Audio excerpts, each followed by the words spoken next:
Welcome to the grokshop. In this video I'll show the number one application of my golf cart.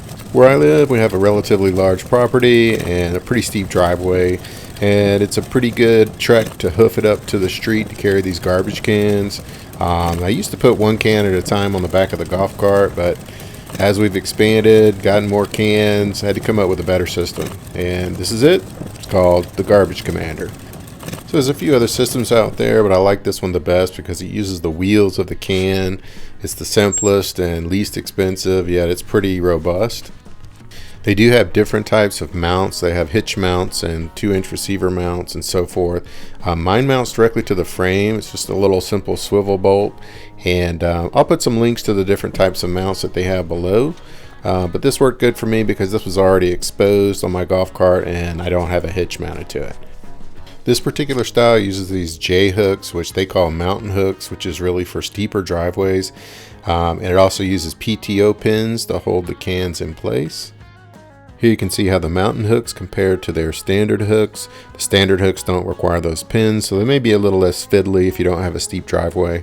With this setup, there's actually two pivot points. There's the point where the diagonal bar attaches to the frame, and then the cross member at the top also pivots against that bar. These two together seem to provide enough range of motion to keep the cans on track. And here you can see the Pto Pins, which stands for power takeoff, and it does require a little bit of power to unhook these. Additionally, there can be a little bit of clearance issue between the can and the other side of the pin. You can try doing it forwards or backwards, but I can imagine this could be a little difficult getting these on and off if you don't have a certain amount of strength in your hands.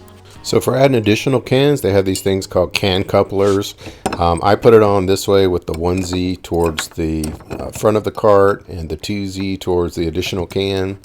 I think you can use a couple more of these Pto Pins to secure each side. In my experience, sometimes you don't necessarily need these Pto Pins if you're going uphill and it's not too bouncy or something.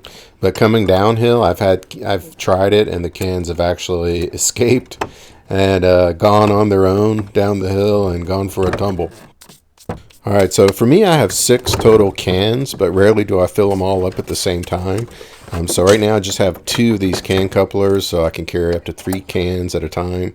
And most of the time that's good enough, but every now and then I'll have to make a second trip. So I might get an additional coupler at some point.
So yeah, just to show you, these are the 3 other cans I have. They're green waste cans, so trimmings from trees and bushes and whatnot.